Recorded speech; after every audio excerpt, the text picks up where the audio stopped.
નમસ્તે બાળ દોસ્તો, માય સ્માર્ટ કોમ્પ્યુટર એજ્યુકેશનમાં આપનું સ્વાગત છે. આજે આપણે ધોરણ 5 ઇંગ્લિશ સેમ 2 એમાં યુનિટ 5 હેલ્પિંગ હેન્ડ્સ એમાં એક્ટિવિટી 1 આપણે શીખી ગયા છીએ પોયમ. બરાબર. હવે છે એક્ટિવિટી 2A. નીચેની વાર્તા સાંભળો અને વાંચો. બરાબર. અહીંયા સરસ એક ઉંદરની વાર્તા આપેલી છે જે આપણે સમજવાની છે અને વાંચવાની છે. A mouse found a piece of cloth. A mouse એટલે કે એક ઉંદર, ફાઉન્ડ એટલે કે મળ્યું, એ પીસ ઓફ ક્લોથ એટલે કે એક કાપડનો ટુકડો. એક ઉંદરને એક કાપડનો ટુકડો મળ્યો. ધ ક્લોથ વોઝ ડર્ટી એટલે કે ક્લોથ એટલે કે કાપડ વોઝ. હવે જો અહીંયા ઇઝ નથી પરંતુ વોઝ છે એટલે કે ભૂતકાળમાં. આ વાર્તા જે છે આપણે ભૂતકાળમાં બતાવેલી છે એટલે કે વોઝ ઇઝની જગ્યાએ ક્રિયાપદનું રૂપ વોઝ વપરાયું છે. તો ધ ક્લોથ વોઝ ડર્ટી એટલે કાપડ ખરાબ હતું. He went to the લોન્ડ્રીમેન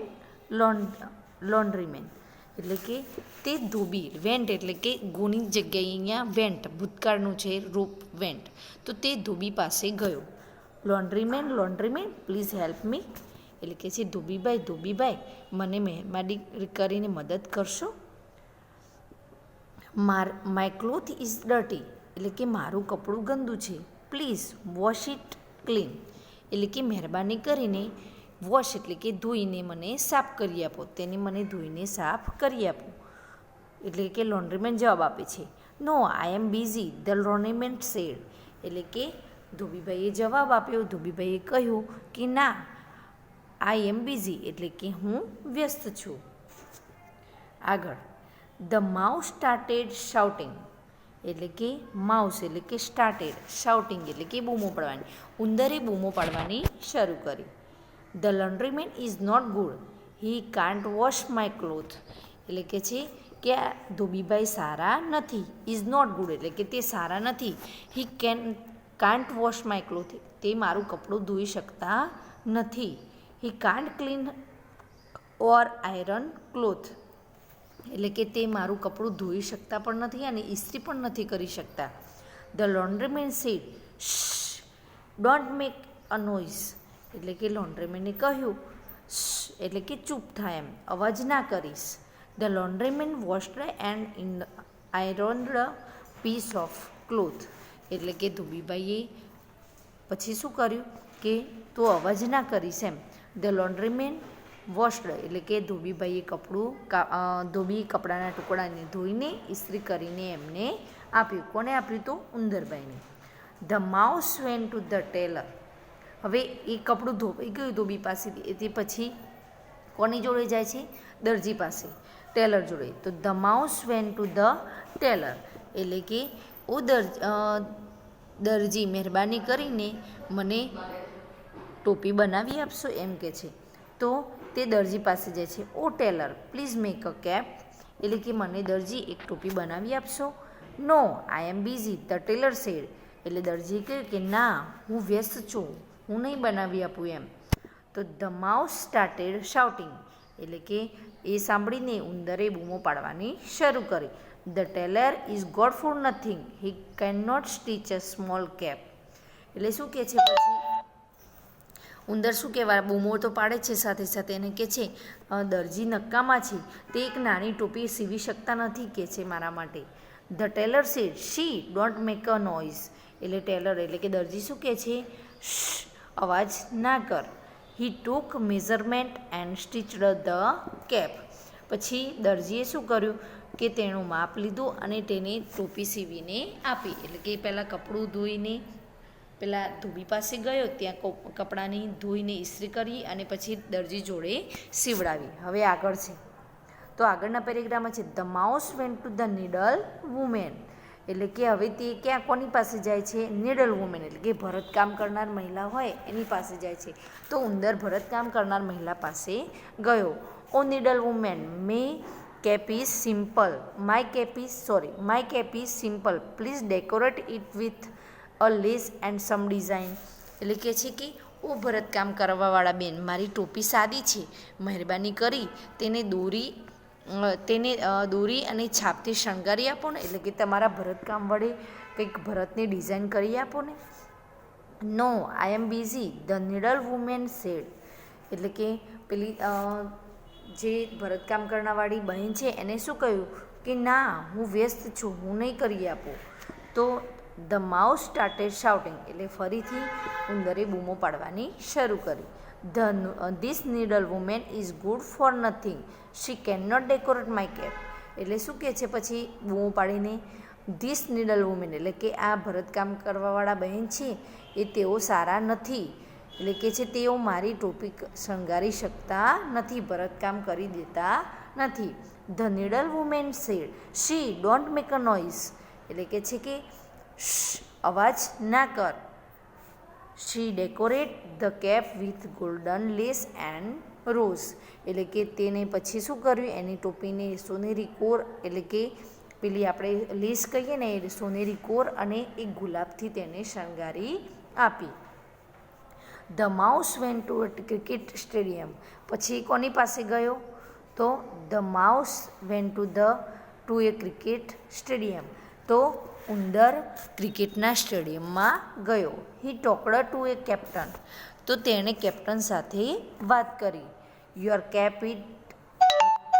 cap is not good એટલે કે છે તમારી ટોપી સારી નથી. લુક માય કેપ કે જુઓ મારી ટોપી. લેટ્સ એક્સચેન્જ કે ચાલો આપણે અદલા બદલી કરી દઈએ. The captain said no I love my blue cap એટલે કેપ્ટન શું કહે છે કે ના મારે અદલા બદલી કરવી નથી, મને મારી ભૂરી ટોપી બહુ જ ગમે છે.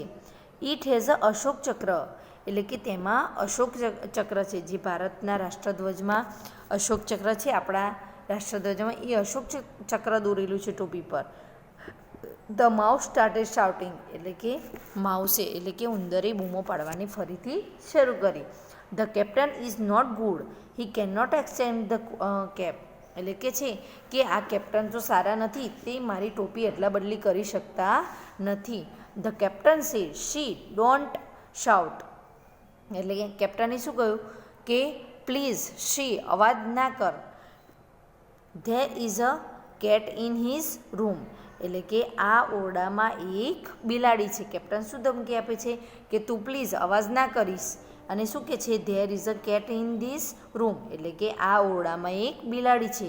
The mouse run away with his cap હવે ઉંદરને એમ કહ્યું કે અહીંયા ઓરડામાં બિલાડી છે એટલે કે ઉંદરને તો બિલાડીથી બીક લાગે એટલે કે ઉંદર તેની ટોપી લઈને ભાગી ગયો. ધ માઉસ રેન એટલે કે ભાગી ગયો અવે વિથ હિઝ કેપ તો ઉંદર ત્યાંથી તેની ટોપી લઈને ભાગી ગયો.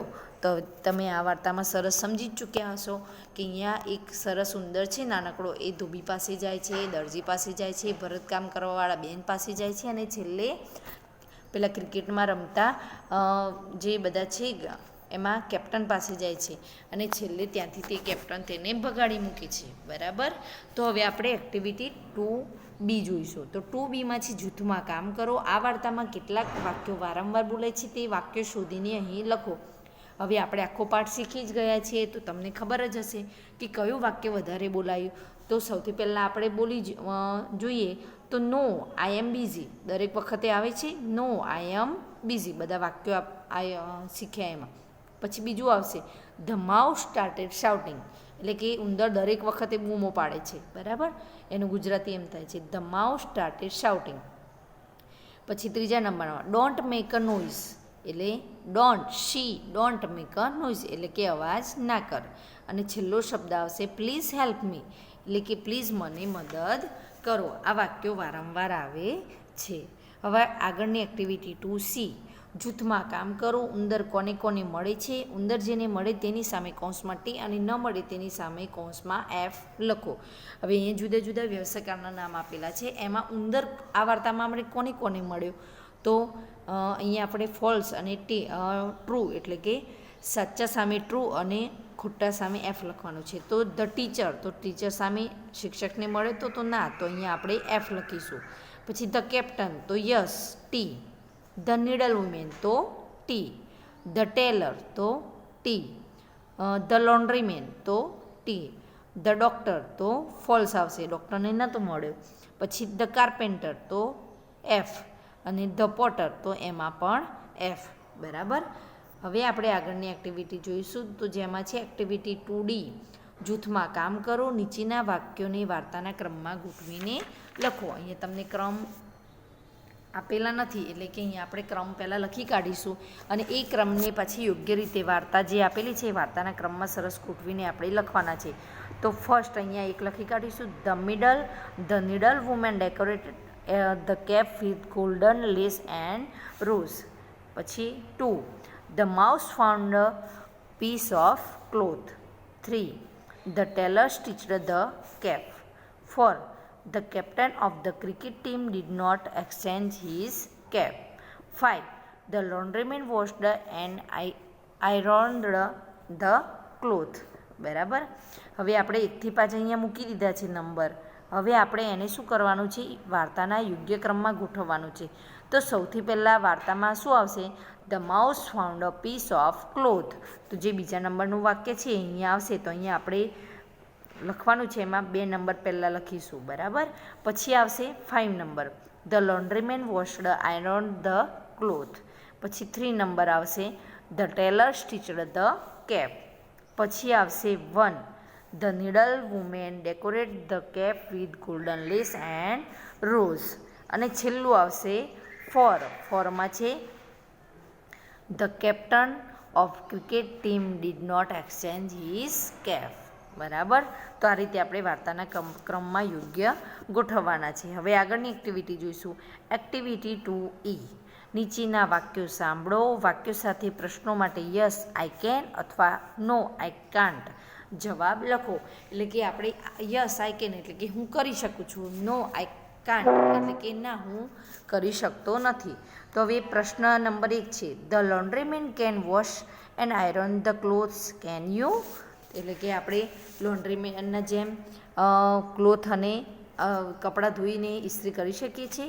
તો નો આઈ કાન્ટ એટલે કે ના આપણે અહીંયા કરી શકતા નથી. I can't. બરાબર. The tailor can measure cut and stitch the clothes can you. એટલે કે દરજીની જે માપ લઈને કટિંગ અને સિલાઈ કરી શકીએ છીએ. તો નો હું કરી શકતો નથી. તો નો આઈ કાન્ટ. બરાબર. એ રીતે ત્રીજું વાક્ય. The needle woman can decorate the cloth with lace and some design. એટલે કે હા અહીંયા આપણે થોડું ભરતકામ જેવું એવું ડેકોરેટ કરતાં ટોપીને આપણને આવડી શકે. તો યસ આઈ કેન એટલે કે હા હું કરી શકીશ. બરાબર. The cricket team captain can bat ball and field. Can you એટલે કે તમે ક્રિકેટ રમી શકો છો. બેટ બોલ અને ફિલ્ડિંગ એટલે ફિલ્ડિંગ અને બોલિંગ બેટિંગ કરી શકો છો. તો yes I am. I can read Gujarati, Hindi, Sanskrit and English. Can you એટલે કે હું ગુજરાતી, હિન્દી અને સંસ્કૃત અને ઇંગ્લિશ વાંચી શકું છું. તો હા આપણે વાંચી શકીએ છીએ ને. તો યસ આઈ કેન. બરાબર. આ રીતે આપણે એક્ટિવિટી સી અહીંયા પૂરી થઈ છે. હવે આગળની એક્ટિવિટી છે એક્ટિવિટી 2F. ઉંદર કોને મળે છે તે જાણો અને ઉંદરને બીજા શા કામ પડે તે માટે તે કોને મળે જૂથમાં કામ કરો અને લખો. બરાબર. હવે અહીંયા પ્રશ્ન પૂછ્યો છે અને નીચે કયો સાચો જવાબ આપશે એ લખવાનું છે. The mouse wants the build house for him. Where will he go. એટલે કે છે માઉસને એનું ઘર બનાવવું હોય તો તે કોની પાસે જશે? વેર વિલ હી ગો તો તે કોની પાસે જશે? તો અહીંયા જવાબમાં છે to the engineer, to the Mason, to the carpenter અને ટુ ધ બેંક મેનેજર. તો ટુ ધ મેસન એટલે કે તે કડિયા પાસે જશે. The mouse wants to it fruits. Wear will he go એટલે કે ઉંદરને શાકભાજી ફળો જોઈએ છે તો ફળો કોની પાસે જશે? તો એના માટે ટુ ધ ફ્રૂટ સેલર. બરાબર. આ સાચો જવાબ. એ જ રીતે અહીંયા આપણે તમને ત્રીજો પ્રશ્ન બનાવવાનો છે જાતે. તો ત્રીજા પ્રશ્નમાં શું બનાવીશું? The mouse wants to the it pav bhaji. તો તે કોની પાસે જશે? તો ટુ ધ કૂક એટલે કે તે રસોઈયા પાસે જશે. બરાબર. આ રીતે આપણે અહીંયા એક્ટિવિટી 2 સંપૂર્ણ પૂરી થાય છે. જો તમને મારો વિડીયો પસંદ આવ્યો તો લાઈક કરવાનું, શેર કરવાનું અને આ ચેનલને સબસ્ક્રાઈબ કરવાનું ભૂલતા નહીં. તો બાય બાય બાળ દોસ્તો.